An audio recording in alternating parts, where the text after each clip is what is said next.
Voilà, on va lancer le Percival de la Technodrill. Donc un des défauts de ce logiciel, défaut ou qualité, je ne sais pas, c'est qu'il va reprendre tout ce qui a été fait précédemment, même si c'est bon ou pas. Donc faites très attention à ce que vous faites, puisque tout ce que vous faites, le suivant va récupérer vos paramétrages à vous, ce qui n'est pas toujours quelque chose de parfait. Bref, donc on va commencer par faire ici nouveau circuit. Donc il va me demander de récupérer mes fichiers Gerber, et comme je vous ai dit, par défaut, il retourne là où il était la dernière fois, et c'est pas le bon endroit.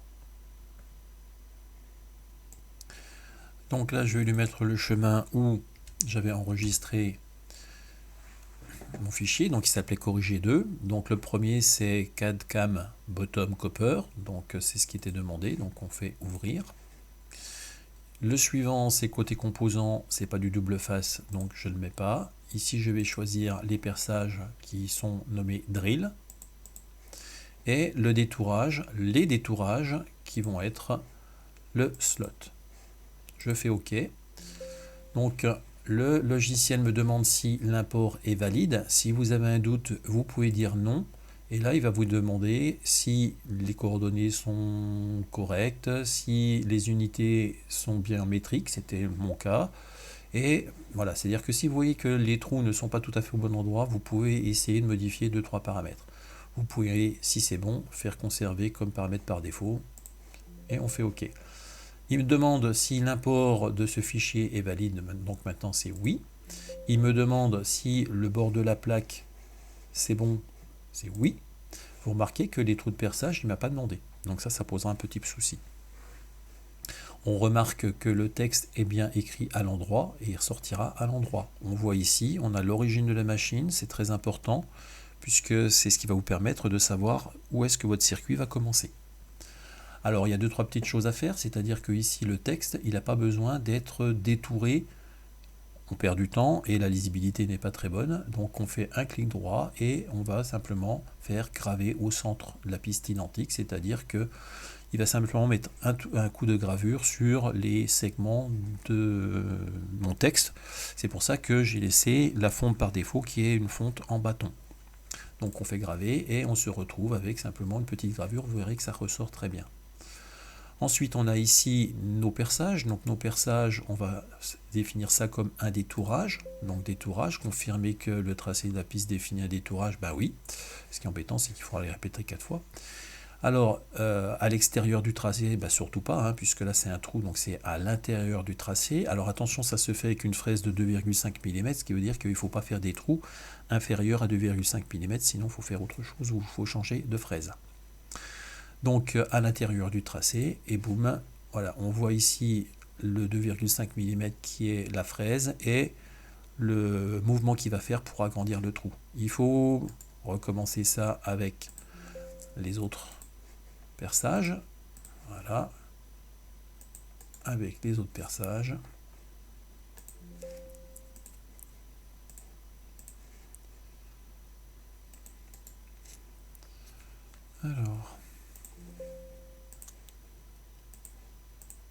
Alors il est bien sûr possible de rajouter des trous, mais bon, c'est pas super pratique à faire. Vaut mieux tout maîtriser directement sur Proteus plutôt que de faire ça sur Percival. Les petites modifications qu'on peut faire, elles peuvent être faites. On peut changer la taille des pistes, les perçages, etc. Mais c'est toujours mieux de tout définir sur Proteus plutôt que de rebricoler ici sur Percival. Voilà, donc là on est à peu près bon, on n'a pas encore fait l'isolation, on va vérifier tout d'abord le perçage, et là on va regarder le perçage, donc j'ai du 0,76 mm, ça fait du 0,8, c'est un poil petit pour les trous du circuit intégré, mais pourquoi pas.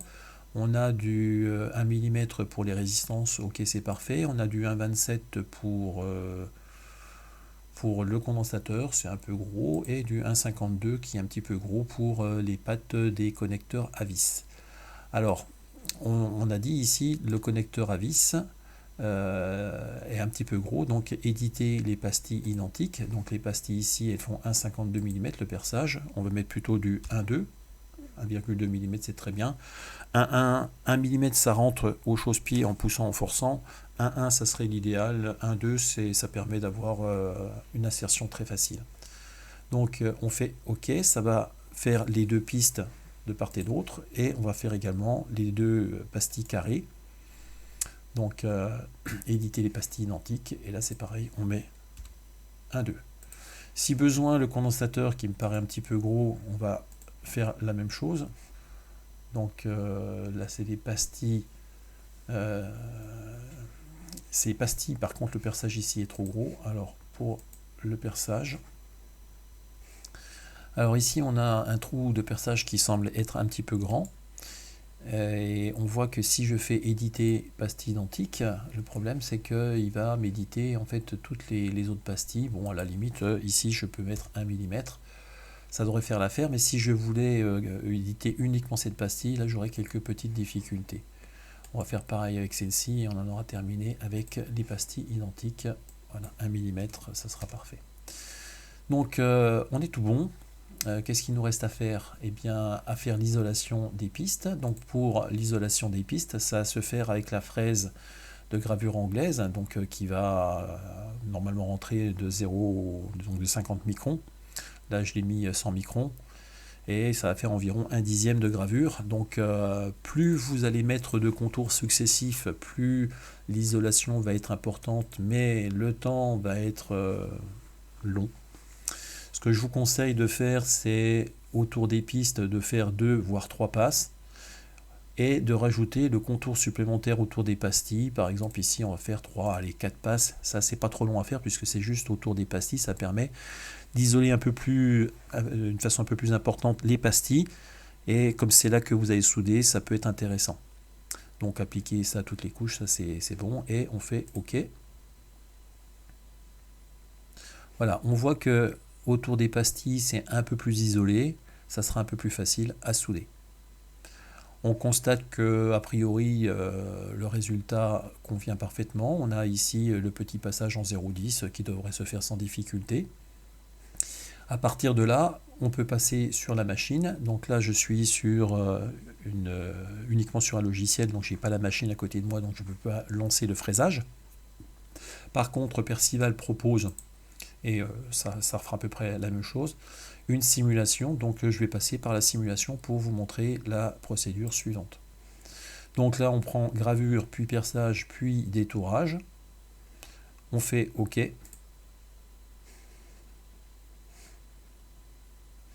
Alors là il me dit que les dessins comportent des découpes avec contourage intérieur. En exécutant, à exécuter après les découpages et contourages extérieurs, voulez-vous les exécuter avant? Bon, je ne vais pas le faire. Alors, je vais recadrer la fenêtre ici. Donc là, on revoit la carte. On voit la liste des 4 outils qui vont être utilisés. Donc ici, en passant simplement la souris dessus, si je clique, je la ferme, mais ce n'est pas une bonne idée. Donc là, c'est la gravure anglaise. Ici, c'est le forêt de 0,6. Ici, c'est la fraise de détourage qui va agrandir les trous. Donc pour faire un trou de 1 mm, c'est le forêt de 0,6. Et ensuite, c'est la fraise de 0,8 qui va agrandir jusqu'à 1 mm. Et ça, c'est la fraise de détourage de 2,5 mm. Voilà, là, il n'y a pas grand-chose d'autre à rajouter. On va aller sur l'origine des pièces. Et c'est là que ça se complique un petit peu dans certains cas si on n'a pas été vigilant. Vous avez ici votre circuit imprimé. On a le petit croisillon ici qui représente l'origine de votre circuit. C'est pour ça que c'est important de l'avoir mis à cet endroit-là. Alors, il est à droite parce qu'on a fait un effet miroir. Sinon, il serait à gauche.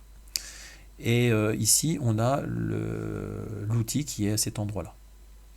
Et donc, il va falloir physiquement sur la machine indiquer avec l'outil qu'on se trouve bien sur votre plaque vierge à peu près à cet endroit-là pour démarrer. Donc pour réaliser l'opération, vous avez des flèches.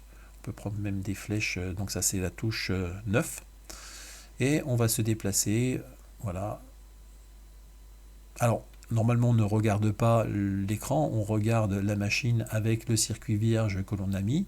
Et voilà, par exemple, si mon circuit je l'ai placé à cet endroit-là et que l'outil pointe sur le bord de ma plaque vierge, je me positionne à cet endroit-là, je fais X, Y, OK, et ça recale mon circuit que je dois faire à cet endroit-là.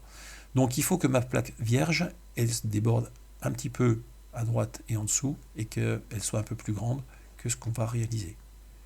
Ensuite, il y a la procédure de vérification de la profondeur. Donc ça peut être quelque chose d'assez compliqué.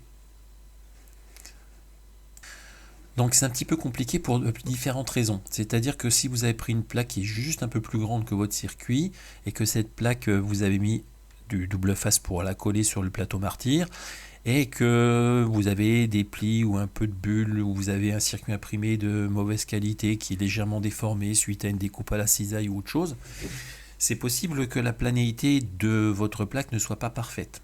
Donc vous êtes positionné sur le bord, donc en bas à droite. On peut descendre la pointe jusqu'à toucher la surface avec la pointe de touche. Il y a une procédure, là je ne peux pas vous le montrer parce que j'ai pas la machine, mais ça peut être conseillé d'aller faire cette mesure de profondeur par exemple au milieu de la pièce. Et si vous avez un doute, vous avez un gros circuit à faire et que vous ne voulez pas le rater, parce que des fois la cote en bas à droite est correcte et en haut à gauche elle sera un peu plus basse et la gravure ne se fera pas correctement. Au pire, vous pouvez déplacer, faire une mesure dans les 4 coins. Vous faites par exemple 5 mesures, ça prend un petit peu de temps à faire, et vous prenez la cote la plus basse. Vous avez la cote qui est indiquée juste en bas de la fenêtre. Alors la fenêtre, je vais la remonter un petit peu. Voilà. La cote Z est indiquée ici. Donc lorsque vous faites vos mesures, vous prenez la cote la plus basse et vous faites Z. OK. Comme ça, vous serez sûr de graver un peu plus là où c'est un peu plus haut, et là où c'est le plus bas, ça restera correct, et donc vous aurez une gravure correcte. Une fois que c'est fait, on lance. Il faut être sur le plan supérieur. Faites très attention à ce genre de messages. Donc là, il vous demande est-ce qu'il y a un outil. Donc si vous dites oui, et que c'est l'outil par exemple, je sais pas, l'outil 3 qui est sur la pièce parce qu'il y a quelqu'un qui s'en est servi, qui ne l'a pas démonté, vous faites OK, et là il va vous demander soit de le ranger, soit de le lâcher. Attention, s'il le lâche, il faut mettre la main en dessous, sinon l'outil avec la tulipe va tomber et pourrait se casser. Voilà, donc là il va aller le ranger parce que c'est un outil qui a été déterminé, et ensuite il va vous demander d'aller chercher l'outil 1 et il va lancer la gravure.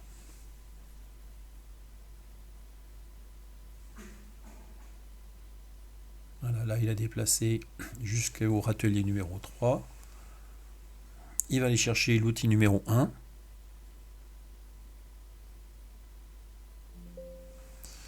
Alors il vous demande le chargement, je ne sais pas pourquoi c'est l'outil 2 qui veut, parce que normalement ça devrait être le 1.